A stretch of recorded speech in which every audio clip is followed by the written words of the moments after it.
asalaamaaleykum waa SM Info International yi naa leen baax di leen ziar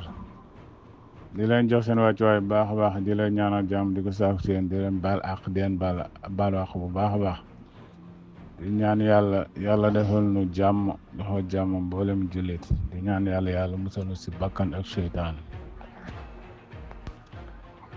ginnaaw bi mu la nuyu waatee bu baax di leen ziar di nuyu waa SM Info International ñëpp maa leen di nuyu. donc fi ñuy commencé information yi mooy que ni Donald Trump dafa ni moom dina arrêté Joe Biden dina arrêté Joe Biden si maanaam daal yóbbu ko si yoon ndax nee na actuellement nii moom li mu bëgg moo jàmm mais démocrate yi ñoom li ñu bëgg mooy xaalis di créer ay conflit di leen pousser ñuy dugg ci jëy yoo xamante ni comme yu mel ne ay 3e guerre mondiale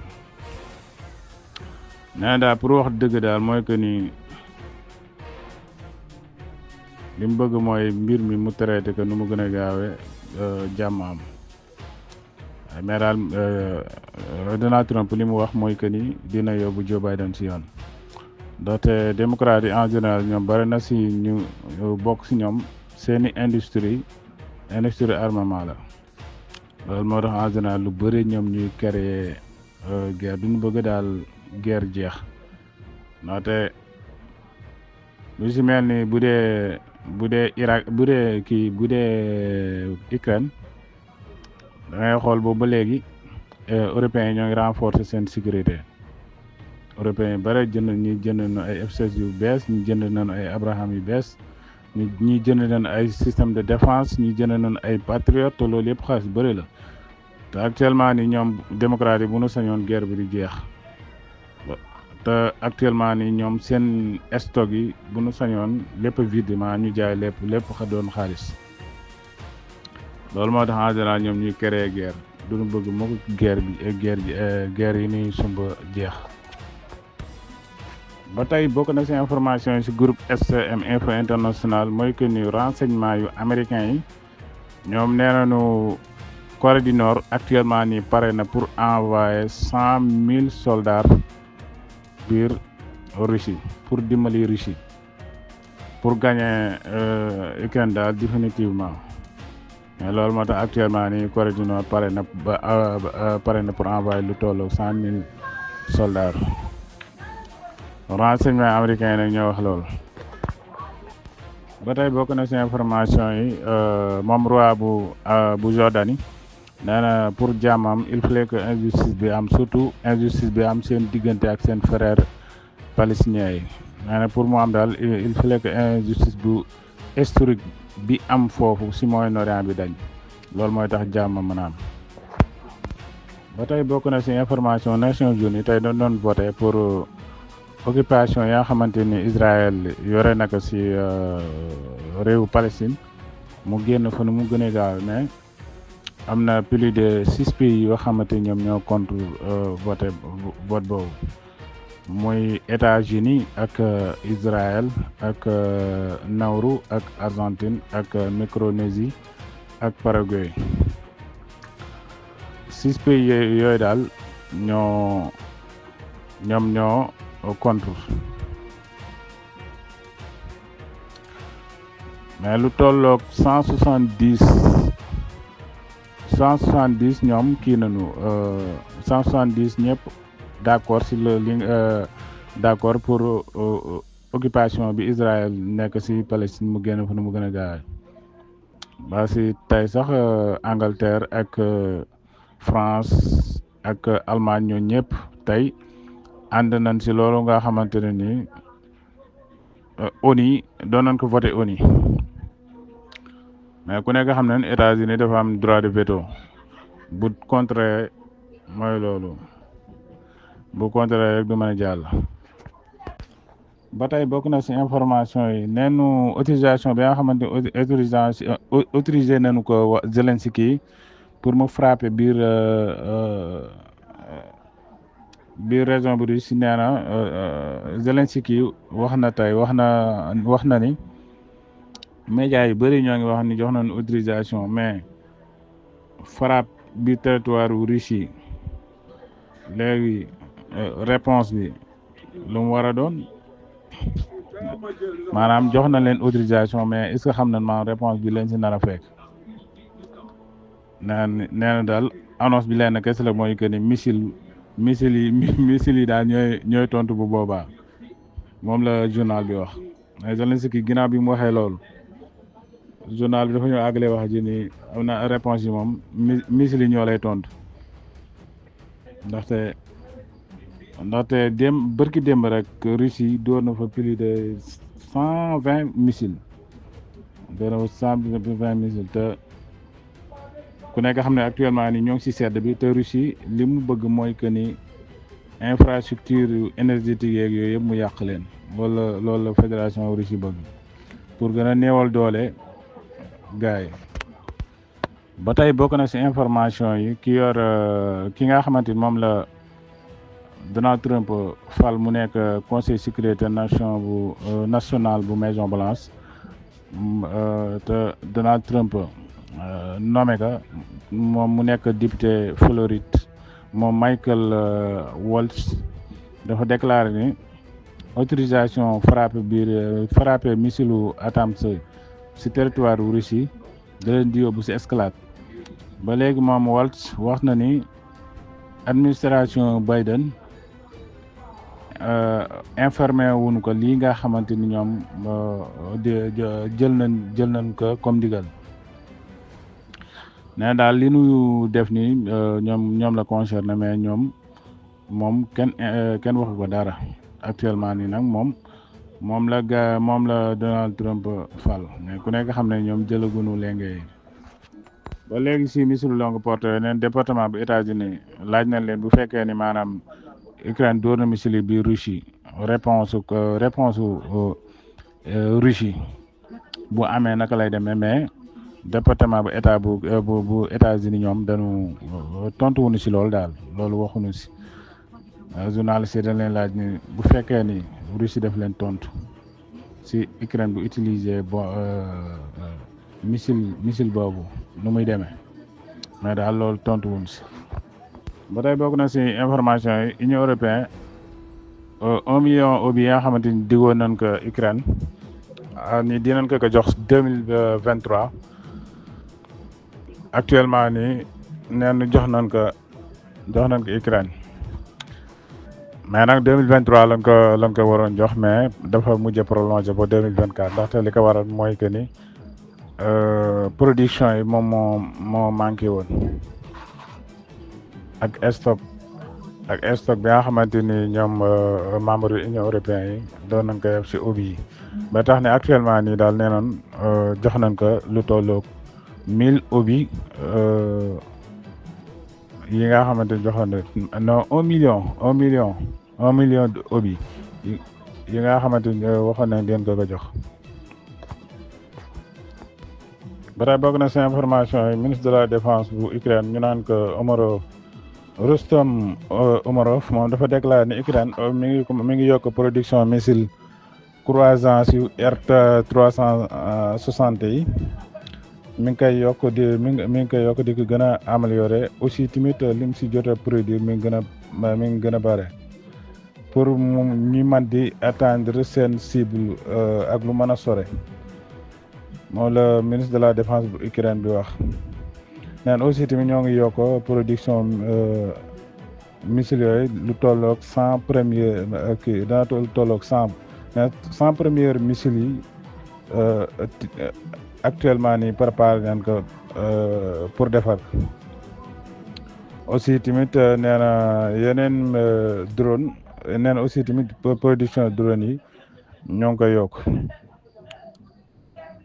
ñàkkul nag loolu tax Russie temps yi di leen dóor lu métti pour seen industrie ak énergétique bi nga xamante ni mooy waral ñuy mën a di defar yenn type missile yooyu. ba tey bokk na seen information neenu États-Unis ak Grande-Bretagne ak Australie signé nañu benn accord pour tester conjointement arme hypersonique aussi si cadre partenarial Pentagone moom moo signé loolu nen daal États-Unis ak Royaume-Uni ak Australie dañuy testé missile hypersonique ku ne nga xam ne missile boobu Iran moom moo fi amoon ak Chine ak Russie léegi ñetti réew yooyu muy États-Unis ak Grande-Bretagne ak Australie actuellement ni ñoom ñoo ngi koy waaj test ba tey bokk na si information moom premier ministre bu Slovaquie Robert Fico dafa déclaré ne autorisation bi nga xamante ni autorisé nañ ko waa Ukraine pour ñu frapper si biir Russie loolu dafay nekk loo xamante ni dafay xajamal jàmm ji nga xamante ni ñoo ngi koy sàkku boobu ba léegi moom Robert Fico loolu la déclaré ne daal lii daal li mu yóbbu daal mooy que ni day tax jàmm du gaaw am mais en tout cas Trump moom xam naa bu ñëwee moom xam nga jàmm dina gaaw am wala du gaaw am waaye moom xam naa si li muy wax xaw ma nag en tout cas guerre Ukraine beeg immigration bokk na si li ko gën a yitteel moom Trump ndaxte nee na surtout immigration clandestine yi nga xam ne fi ñëw bu jaar yoon bu koy kii bu koy dindi da si ànd ak armée bi da si ànd ak armée bi pour nee daal utiliser moyen militaire mooy tax mu am lim bëgg daal. ba tey bokk na si information moom président bu Pologne ñu naan ko Andrzej Duda moom dafa wax ni l'offshore woo bi mu woo Poutine par téléphone nee loolu erreur la nee na erreur la ndaxte mi ngi dute que ni conversation maanaam woote boobu nga xamante ne am na moom l'offshore def na ko ak dirigeant russe yi nee na loolu daf si waroon waxtaan ak pays alliés ak pays yi nga xamante ni maanaam ñoom la allié muy Union européenne yooyu nee na daf si waroon waxtaan ak ñoom avant muy def loolu mais daal nee na loolu erreur bu mag la l'offshore def foofu. ba tey bokk na si information moom chef de ministère Italie yor wàllu bitim réew moom Antonio Tajani moom dafa déclaré ni ñoom seen position ba léegi changé wul si armée yi nga xamante ni jox nañ ko Ukraine que ni bu mu ko utiliser si biir territoire russe nee na loolu noonu ba léegi changé wuñu si virgule. aussi di moom information moom Fatick Diallo mooy Zelensky tey la réunion G20 bi mi ngi déroulé biir Brésil nee na waa G20 ñoom ñoo fay def genre réunion mais Zelensky invité wuñ ko.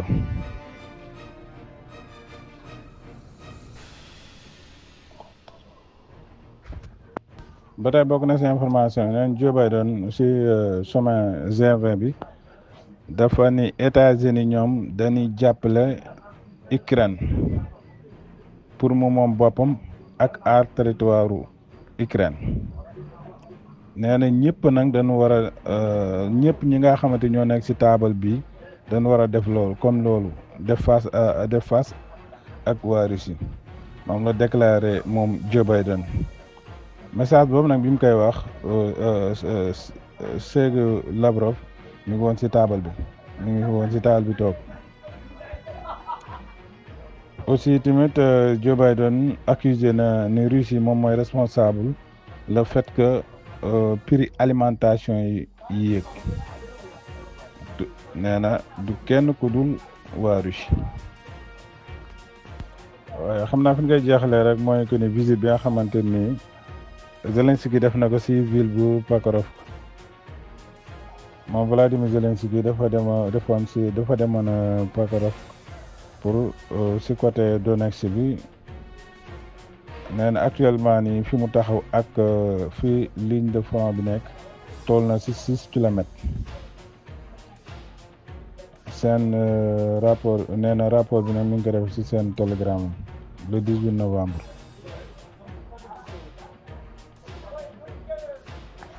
wax na moom Zelensky wax na ni grâce sunu soldats yi moo tax Russie ba léegi li mu bëgg amu ko si Pokrovka te si fàttali nag en général Zelensky lii lu mel ni bu ko daan def même pas une semaine day perte ville boobu ndaxte Bakhmout nii la demee woon bi mu fa demee di rassurer gars yi affaire yooyu même pas une semaine si la ville bi daanu ak yeneen ville daal mais daal li ma si gën a jàpp mooy Bakhmout moom bokk na si waaw tey jii mun ñëwaat Pokrovka xam naa nag mbokk yi foofu laa leen di tàggoo di leen wax ne jàmm ba suba jàmm incha allah ba tey bokk na si information journalu CNN dafa déclaré ne Joe Biden dafa piéger Donald Trump pour maanaam dafa piéger Donald Trump dugal ko si maanaam indil ko ay conséquences escalade comme autorisation bi mu autorisé pour ñu tirer si missilu américain yi yu longue portée bi Russie nee na loolu provocation la boo xamante ne américain yi dañ koy def Moscou nee na certainement mooy que ni bu ko Ukraine defee Russie fayu nee na actuellement ni loolu moo nekk si boppu Donald Trump di jax-jax actuellement nii ba tax na nee na actuellement nii te loolu boo amee gëw ma négociation de paix dina am ba tax na moom journal bi nee na actuellement nii mais nag sama xalaat bu gàtt mooy que ni loolu bu amee gëw ma Russie dana fay si États-Unis ndaxte ku nekk xam na ni ñi leen fi des ay 2 mois kese la te loolu armée Russie bi mën na ko pour man ak promesse bi nga xamante ni Trump def na ko gëw ma Russie dana def loo xamante ni day gën a yokk guerre bi pour man daal même bu amee tamit ñoom leen bien vrai que di leen wax ni réponse lii la ñeen di tontoog affaire yooyu mais daal li am ba am daal mooy que ni sama xalaat bu gàtt daal mooy que ni gëw ma Russie dana fayeku si États-Unis ba tax guerre bi di duggaat beneen kii boo xamante ni daal pour ñu lijjanti ko lu jafe lay doon entre États-Unis ak Russie bu ñu jàkkaarloo loolu pour ñu lijjanti ko du nekkati lu yomb.